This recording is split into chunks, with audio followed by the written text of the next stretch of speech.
Hello guys, welcome to our YouTube channel OK Physics. तर आपण revision batch चालवतोय 10th Maharashtra board मॅथमॅटिक्सची. तर आज आपलं हा तिसरं लेक्चर आहे, थर्ड लेक्चर. या आधीच्या पहिल्या दोन लेक्चर्समध्ये आपण जो चॅप्टरला सुरुवात केली linear equation in two variables, तर त्याच्यात आपण बघितलं सबस्टिट्यूशन मेथड, बघितलं एलिमिनेशन मेथड, बघितली linear equation in two variables, जे simultaneous linear equation in two variables आहे त्यांना कसं सॉल्व्ह करायचं त्यासाठी एक सबस्टिट्यूशन मेथडने आपण सॉल्व्ह केलेलं. एलिमिनेशन मेथड आपण बघितली. त्यानंतर आपण लास्ट लेक्चरमध्ये ग्राफिकल मेथड बघितली की दोन linear equation in two variables असतील तर त्यांना ग्राफिकल मेथडने कसं सॉल्व्ह करायचं हे सुद्धा आपण बघितलं. तर अशा पद्धतीने आपण सबस्टिट्यूशन मेथड, एलिमिनेशन मेथड आणि ग्राफिकल मेथड आपण बघितली की linear equation in two variables त्याचं सोल्युशन आपण कसं काढतो, त्याला सॉल्व्ह कसं करायचं. तर त्याच्यानंतर आपण बघणार होतो आपली एक मेथड होती, कोणती? Cramer's method. क्रेमर्स मेथड त्या ज्या सगळ्या ज्या मेथड्स आहे ह्या तुम्हाला लिनियर इक्वेशन इन टू व्हेरिएबल्सचे जे सायमल्टेनियस इक्वेशन्स आहेत तर ते सॉल्व्ह करायला तुम्हाला या वेगवेगळ्या मेथड्स दिलेल्या आहेत. तर आपण आतापर्यंत विविध मेथड बघितल्या. तर आता आपण बघणार आहोत या लेक्चरमध्ये क्रेमर्स मेथड. कोणती मेथड? Cramer's, CRAMERS. तर आता बघा, ही मेथड आपण आता शिकायच्या आधी सगळ्यात आधी आपल्याला समजून घ्यावं लागेल की what is mean by determinant. What is meant by determinant. Determinant म्हणजे काय? DETERMINANT. डिटर्मिनंट म्हणजे काय? तर बघा, खूप इझी कन्सेप्ट आहे, खूपच सोपा आहे. तर मी तुम्हाला समजावून सांगतो खूप इझिली. तर बघा, एक सगळ्यात पहिले डिटर्मिनंट कसं लिहितात ते बघा. A, B, C आणि D हा तुमचा एक झाला डिटर्मिनंट. हा तुमचा झाला डिटर्मिनंट. आता बघा, याच्यात हे जे A आणि B आहे, A आणि B आणि C आणि D यांना म्हणतात, काय म्हणतात यांना? रोज. काय म्हणतात? रोज. आणि हे जे A आणि C आहे आणि B आणि D आहे यांना काय म्हणतात? यांना म्हणतात कॉलम्स. काय म्हणतात? कॉलम्स. बघा, A आणि B यांना म्हणतात रोज आणि A आणि C आणि B आणि D यांना म्हणतात कॉलम्स. तर डिटर्मिनंट आहे त्याच्यात तुम्हाला तर समजलं असेल की रोज कोणते असतात. आणि साध्या भाषेत जर सांगायचं म्हटलं की हॉरिझॉन्टल जे असतात ते रोज असतात. हॉरिझॉन्टल जे असतात ते रोज असतात आणि व्हर्टिकल जे असतात ते कॉलम असतात. हॉरिझॉन्टल म्हणजे तुम्ही आडवे किंवा उभे असंही समजू शकतात. तर लक्षात आलं रोज म्हणजे काय आणि कॉलम्स म्हणजे काय. या पद्धतीने हे डिटर्मिनंट असतं. त्याचा अजून काय उपयोग आहे, कसं त्याला सॉल्व्ह करतात ते सगळे मी तुम्हाला सांगतो. तर बघा, याच्यात अजून एक कन्सेप्ट असतो की डिग्री ऑफ डिटर्मिनंट. ते डिग्री काय असते? आता इथे बघा, ह्या डिटर्मिनंटची जी डिग्री आहे, ह्या A, B आणि C आणि D वालीची, ती याची जी डिग्री आहे 2 आहे. काय याची डिग्री? 2. का? कारण त्याच्यात दोन एलिमेंट्स आहे, एका कॉलम मध्ये आणि एका रो मध्ये. बघा, कॉलम मध्ये पण किती एलिमेंट्स आहे? 2. आणि रो मध्ये पण किती एलिमेंट्स आहेत? 2. तर म्हणून याची डिग्री किती आहे? 2. याची डिग्री किती आहे? 2. लक्षात राहील. आणि बघा, रो मध्ये जर 3 असते किंवा कॉलम मध्ये जर 3 असले तर त्याची डिग्री किती असते मग? 3. फॉर एक्झाम्पल बघा, हा एक डिटर्मिनंट असेल ABCDEFHI.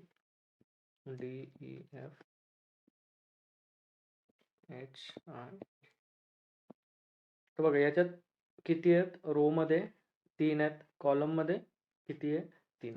याची डिग्री किती असते? 3 डिग्री असते. लक्षात राहील? ठीक आहे. तर डिग्री म्हणजे काय तुम्हाला समजलं असेल, नाही समजेल तर अजून मी तुम्हाला डिटेलमध्ये एक्सप्लेन करून देईल. तर बघा आता डिटर्मिनंट म्हणजे नेमकं काय? तर बघा डिटर्मिनंट काहीच नसतं. डिटर्मिनंट हा एक नंबर असतो. काय असतो डिटर्मिनंट? एक नंबर असतो. त्या डिटर्मिनंटला सॉल्व्ह कसं करायचं? बघा हा एक डिटर्मिनंट होता ए, बी, सी आणि डी. तर याला सॉल्व्ह कसं करायचं? याला बघा क्रॉस मल्टिप्लाय करायचं ह्या दोघांना आणि ह्या दोघांना. मध्ये काय करून टाकायचं? मायनस करून टाकायचं. बघा क्रॉस मल्टिप्लाय करायचं ए इंटू डी मायनस बी इंटू सी. मायनस बी इंटू सी. ते या पद्धतीने आपण याला सॉल्व्ह करू शकतो. एक्झाम्पल देतो तुम्हाला, अजून क्लिअरली समजून जाईल. खूप बेसिक एक्झाम्पल घेऊ आपण. 1, 2, 3, 4. तर हा एक डिटर्मिनंट आहे. तर याला कसं सॉल्व्ह कराल? 1 इंटू 4, 2 इंटू 3. बघा 1 इंटू 4 मायनस 2 इंटू 3. बघा 1 इंटू 4, 4 मायनस 2 इंटू 3, 6. तर याचा आन्सर आलं -2. याचा आन्सर आलं -2. तर लक्षात आलं? काही प्रॉब्लेम कोणाला? नक्की नाही. त्या डिटर्मिनंटचा आन्सर तुमचा आला -2. ते डिटर्मिनंट अशा पद्धतीने सॉल्व्ह करतात आणि याला रिप्रेझेंट कसं कसं करतात? त्याला कॅपिटल लेटर्स ए, बी, सी, डी, ई, तुम्ही कोणत्याही कॅपिटल लेटर्सने याला काय करू शकतात? रिप्रेझेंट करू शकतात. तर बघा आता तुमच्या बुकमध्ये काही सॉल्व्ड एक्झाम्पल्स दिले, ते मी तुम्हाला सॉल्व्ह करून दाखवतो. तुम्हाला अजून एक कन्सेप्च्युअल क्लिअरिटी येऊन जाईल. तर बघा पेज नंबर 10 वर एक सॉल्व्ड एक्झाम्पल मध्ये पहिला जो क्वेश्चन आहे तो बघा. एक डिटर्मिनंट दिलाय ए नावाचा 5, 7, 3, 9. तर ह्या डिटर्मिनंटला जर तुम्ही सॉल्व्ह करणार असाल तर कसं सॉल्व्ह करा? बघा क्रॉस मल्टिप्लाय याला आणि याला करा. 5 इंटू 9 मध्ये मायनस 3 इंटू 7. 5 into 9, 3 into 7. आता बघा 5 9 जा 45 मायनस 3 7 जा 21. आता 45 मायनस 21 किती होतं? 24. हे तुमचा आन्सर. मग सेकंड क्वेश्चन परत तसंच एक सेकंड क्वेश्चन बघू आपण. सेकंड क्वेश्चन मध्ये बघा एक एन नावचा डिटर्मिनंट दिलाय. एन काही तुम्ही घेऊ शकता अल्फाबेट. -8, -3, 2 आणि 4. सेम तसंच सॉल्व्ह करायचं.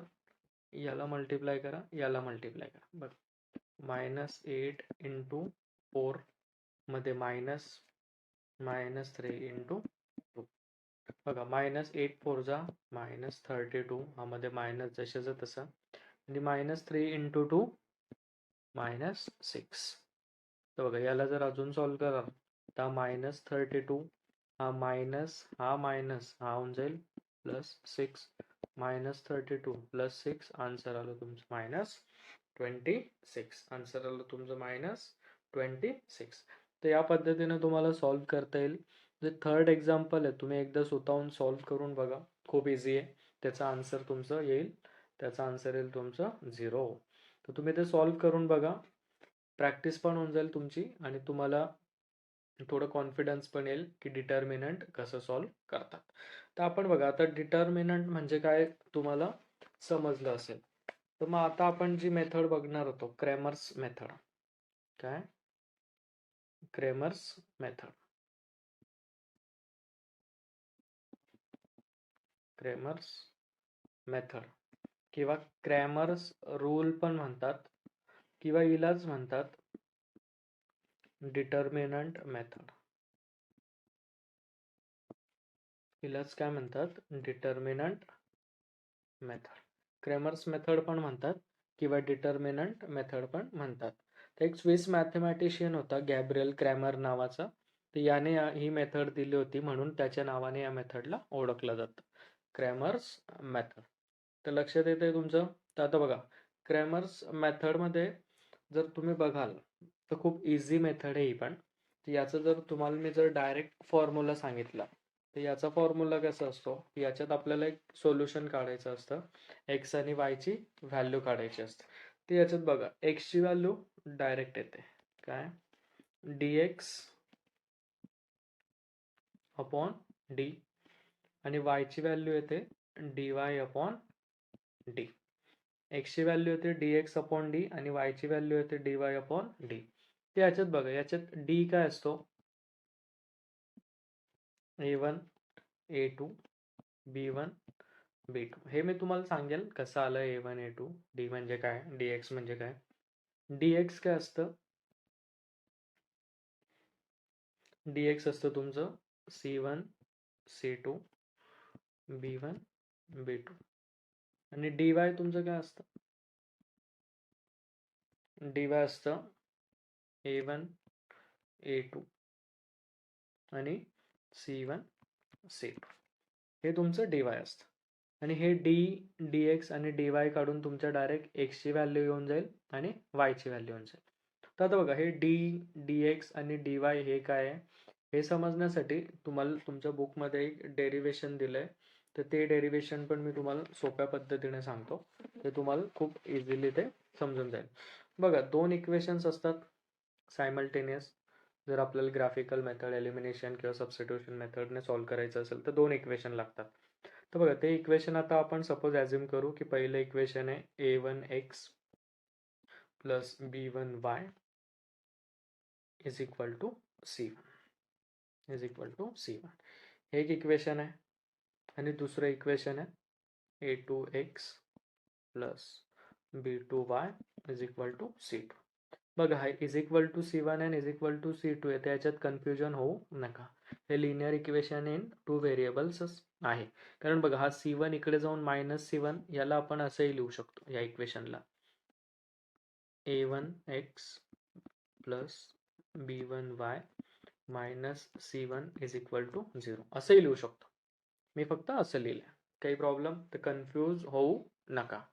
ते दोन इक्वेशन आहेत simultaneous linear equation in two variables. तर आता याच्याहून आपण ते डेरिवेशन काढू. तर याला इक्वेशन 1 नाव देऊन द्या आणि याला इक्वेशन 2 नाव देऊन द्या.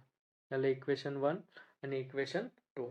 आता बघा, इथे x आणि y काय आहे, x अँड y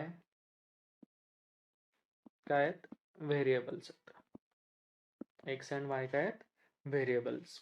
आणि a1 b1 c1 and a2 b2 c2 हे काय तुमचे रियल नंबर्स. हे काय रियल नंबर्स म्हणजे 1 2 3 4 काही असू शकतात ते.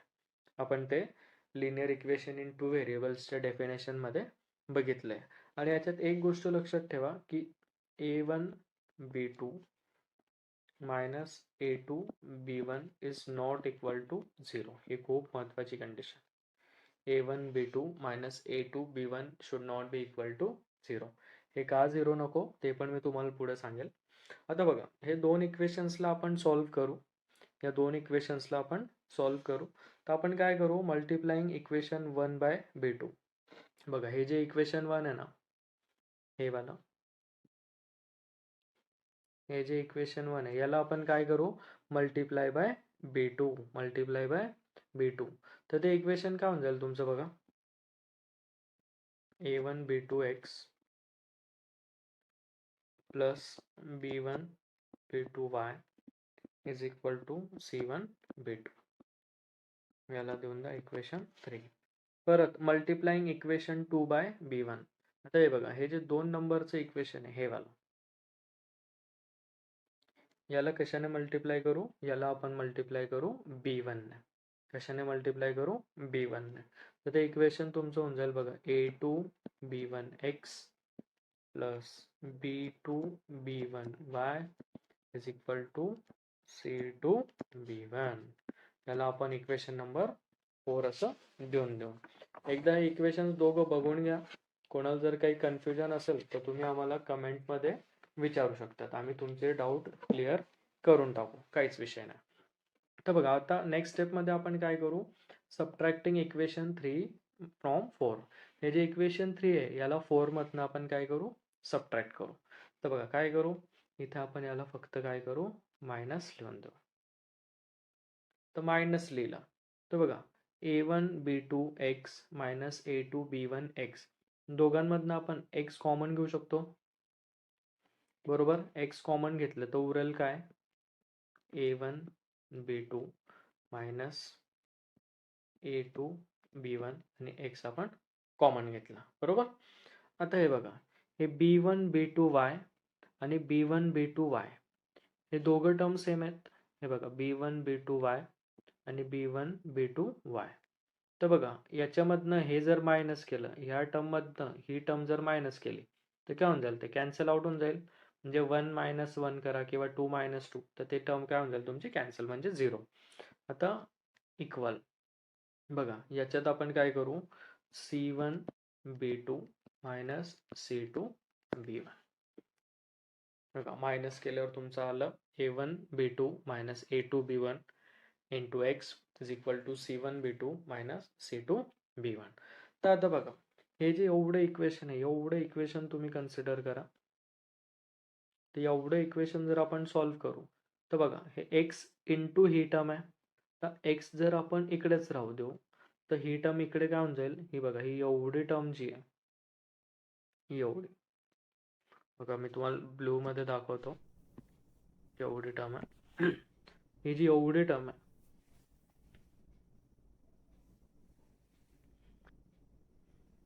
ते इकडे जाऊन काय होऊन जाईल, ते होऊन जाईल डिवाइड. ही जी टर्म आहे इकडे जाऊन काय होऊन जाईल, डिवाइड. तर c1 b2 minus c2 b1 upon a1 b2 minus a2 b1. त्या पद्धतीने बघा, x ची व्हॅल्यू काय होऊन जाईल, c1 b2 minus c2 b1 upon a1 b2 minus a2 b1. याला देऊ आपण इक्वेशन नंबर 5. तर आता पुढे बघा, पुढे आपण काय करू, पुढे आपण y ची व्हॅल्यू काढू. पुढे काय करू, y ची व्हॅल्यू ह्या पद्धतीने. मग y ची व्हॅल्यू काय येऊन जाईल, y ची व्हॅल्यू काय येऊन जाईल, ते आपण लिहू a1 c2 minus a2 c1 upon a1 b2 minus a2 b1. त्या पद्धतीने आपली y ची व्हॅल्यू पण येऊन जाईल. याला आपण देऊ इक्वेशन नंबर 6. याला आपण नाव देऊ इक्वेशन नंबर 6. त्याच्या आता पुढे बघा, तर याच्या पुढे एक मिनिट,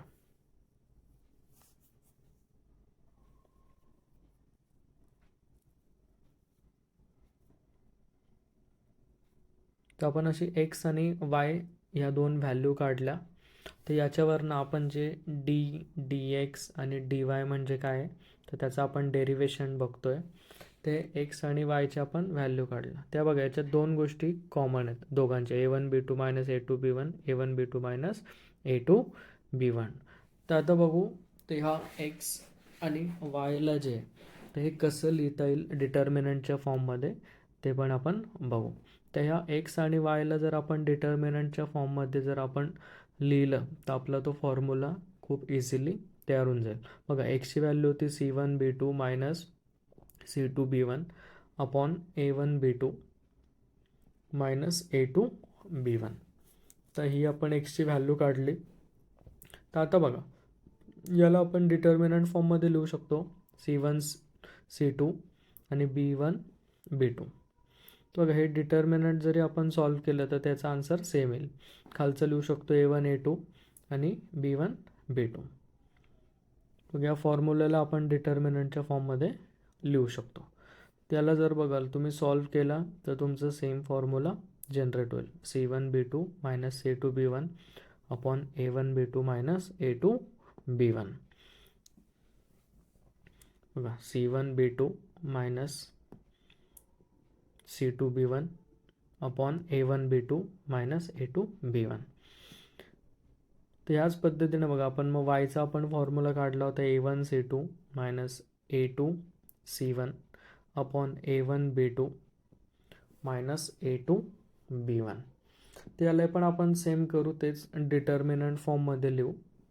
ते तर कसं होऊन जाईल बघा, a1 a2 c1 c2 upon a1 a2 b1 b2. याला आपण डिटर्मिनंट फॉर्ममध्ये लिहू. आणि हे याला जरी आपण सॉल्व केलं तर तो तुमचं सेम फॉर्म्युला जनरेट होतो डिटर्मिनंटला जर आपण सॉल्व केलं तर. तर त्याला आपण एक्सची किंमत आणि वायची किंमत इन टर्म्स ऑफ डिटर्मिनंट, तर डिटर्मिनंटच्या फॉर्ममध्ये आपण ते लिहू शकतो. आणि याच्यावरूनच मग आपला जो जे मी मला सुरुवातीला जे फॉर्म्युले सांगितले होते की x is equal to d x upon d, y is equal to d y upon D, तर हे काय आहे ते आपण ह्या फॉर्म्युल्यांवरनं काढू शकतो. तर आता बघा हे दोघं व्हॅल्यूज सेम आहेत, तर याला आपण नाव देऊन देऊ डी. याला आपण काय म्हणू डी. तर डीचं काय येईल मग A1 A2 आणि B1 B2, A1 A2 आणि B1 B2. तर डीचा फॉर्म्युला काय येईल determinant A1 A2 B1 B2. तर आता बघा याच पद्धतीने ही जी वरची टर्म आहे C1 C2 B1 B2, याला आपण नाव देऊन देऊ DX. याला आपण नाव देऊन देऊ DX. तर DX काय होऊन जाईल मग तुमचं C1 C2 B1 B2. आणि तशा पद्धतीने हे जे वायच्या टर्ममध्ये जे होतं, वायच्या टर्ममध्ये बघा वरची टर्म काय आहे determinant A1 A2 C1 C2, तर याला आपण काय नाव देऊन देऊ DY. याला आपण काय नाव देऊन देऊ DY. A1 A2 C1 C2, A1 A2 C1 C2. तर या पद्धतीने बघा डीची आपल्याजवळ डीचा फॉर्म्युला येऊन गेला, डी एक्सचा येऊन गेला आणि डी वायचा येऊन गेला. याच्यावरून आपण एक्सचा फॉर्म्युला काढू शकतो डी एक्स अपॉन डी आणि वायचा फॉर्म्युला असतो डी वाय अपॉन डी. हेच मी तुम्हाला सुरुवातीला सांगितलं होतं आणि हेच त्याचं डेरिवेशन आहे. तर डेरिवेशन एक्झाम पॉईंट ऑफ व्ह्यूने मला नाही वाटत की डेरिवेशन वगैरे विचारतील, पण तुम्ही हे हे 5चे 5 फॉर्म्युले तुम्ही लक्षात ठेवा आणि तुम्ही जसे जसे क्वेश्चन सॉल्व करत जाल तर तसं तसं तुमचे हे फॉर्म्युले आपोआप लक्षात राहून जातील. तुम्हाला असं रट्टा मारायची गरज नाही. तुम्ही म्हणाल सर मग तुम्ही डेरिवेशन का सांगितलं, का कारण आम्हाला तुमची कन्सेप्च्युअल क्लिअरिटी करायची होती म्हणून आम्ही डेरिवेशन सांगितलं. तर डेरिवेशन लक्षात पण तुम्ही ठेवू शकतात, नाही पण राहिलं तर ॲटलिस्ट हा डीचा फॉर्म्युला डी एक्सचा फॉर्म्युला डी वायचा फॉर्म्युला एक्सचा फॉर्म्युला आणि वायचा फॉर्म्युला तुम्ही क्वेश्चन सॉल्व करत राहा, आपोआप तुम्हाला ते लक्षात राहून जातील. आणि प्रॅक्टिस करा, प्रॅक्टिस इज द की. तुम्हाला मॅथ्ससाठी प्रॅक्टिस खूप महत्त्वाची. तर अशा पद्धतीने आपण हे फॉर्म्युले डिराईव्ह केले. तर आता आपण याच्याशी रिलेटेड जे एक्झाम्पल तुमच्या बुकमध्ये दिलं आहे ते बघू.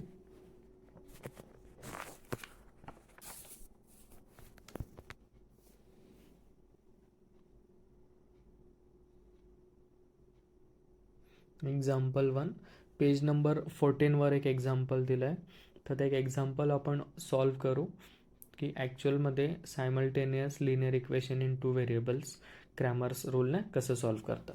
तर बघा एक इक्वेशन दिलं आहे 5x + 3y is equal to -11 आणि 2x + 4y is equal to -10. दोन इक्वेशन दिले आहेत, हे कसं क्रेमर्स रूलने सॉल्व करतं क्रेमर्स मेथडने ते आपण बघू. तर याच्यात बघा आपल्याला डीची व्हॅल्यू काढावं लागेल, डी एक्सची व्हॅल्यू काढावं लागेल आणि डी वायची व्हॅल्यू काढावं लागेल.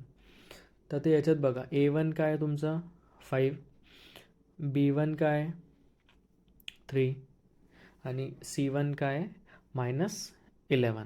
बघा A1 काय 5, B1 काय 3 आणि C1 काय -11. तसंच A2 काय 2, B2 काय 4 आणि C2 काय -10. C2 आहे तुमचा -10. तर हे असं लिहून घेतल्याने आपल्याला थोडं इझी जाईल. तर आता बघा तर ह्याच पद्धतीने आपण आता पुढे डीची व्हॅल्यू काढू, डी एक्सची व्हॅल्यू काढू आणि डी वायची व्हॅल्यू काढू.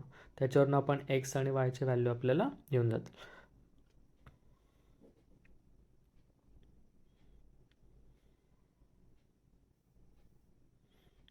एक्सची व्हॅल्यू बघा आपल्याला काय भेटेल मग डी एक्स अपॉन डी आणि वायची व्हॅल्यू आपल्याला भेटेल डी वाय अपॉन डी.